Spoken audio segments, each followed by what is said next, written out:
ఉదయం పట్టాభిషేకం, రాత్రికి వనవాసం. శ్రీరాముడి జీవితంలో అతిపెద్ద మలుపు. శ్రీరాముడు గురించి పొద్దున పట్టాభిషేకం, రాత్రివారికి ఉదయం రాజుగా కిరీటం, రాత్రికి అడవికి వెళ్లాల్సిన పరిస్థితి. ఏమైంది?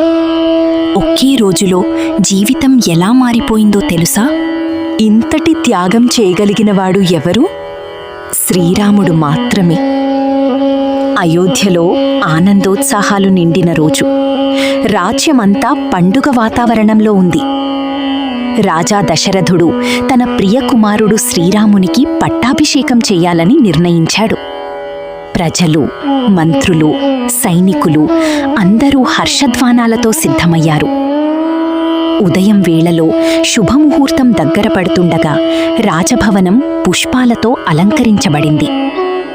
శ్రీరాముడు వినయంతో, ధర్మబద్ధంగా ఆ బాధ్యతను స్వీకరించేందుకు సిద్ధంగా ఉన్నాడు. సీతాదేవి, లక్ష్మణుడు కూడా ఆనందంతో ఉన్నారు.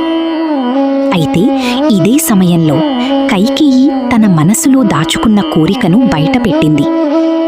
ఆమెకు మంత్రిగా ఉన్న మంత్ర అనే దాసి చెప్పిన మాటలతో ప్రభావితమై దశరథుడిని తన వాగ్దానాన్ని గుర్తు చేసింది.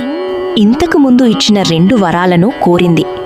భరతుడిని రాజుగా చేయడం, శ్రీరాముడిని 14 సంవత్సరాలు వనవాసానికి పంపించడం. ఈ మాటలు విన్న దశరథుడు దిగ్భ్రాంతికి గురయ్యాడు. తన ప్రియ కుమారుడిని దూరం చెయ్యలేనని బాధపడుతూ మాట తప్పలేనని తెలుసుకుని నిశ్శబ్దంగా కన్నీరు పెట్టుకున్నాడు.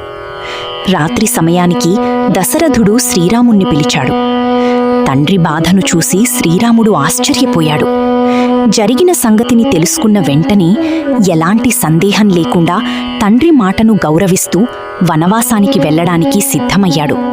పితృవాక్య పరిపాలన నా ధర్మం అని చెప్పి తన సుఖసౌఖ్యాలను త్యజించాడు.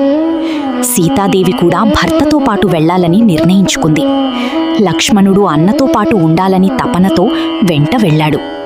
ఇలా ఉదయం పట్టాభిషేకానికి సిద్ధమైన శ్రీరాముడు రాత్రికి వనవాసానికి బయలుదేరే విధంగా పరిస్థితులు మారిపోయాయి. అయోధ్య ప్రజలు బాధతో కన్నీరు మున్నీరయ్యారు.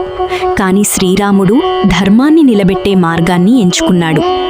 ఈ సంఘటన ఆయన మహాత్మ్యాన్ని, ధర్మనిష్టను ప్రపంచానికి తెలియజేసింది. మా ఛానల్లో ఇలాంటి మరిన్ని ధార్మిక కథలు, పురాణాలు, మోటివేషనల్ స్టోరీలు అందుబాటులో ఉంటాయి. వీడియో నచ్చితే లైక్ అండ్ షేర్ చేయండి. కొత్త వీడియోలు మిస్ కాకుండా బెల్ ఐకాన్ నొక్కండి.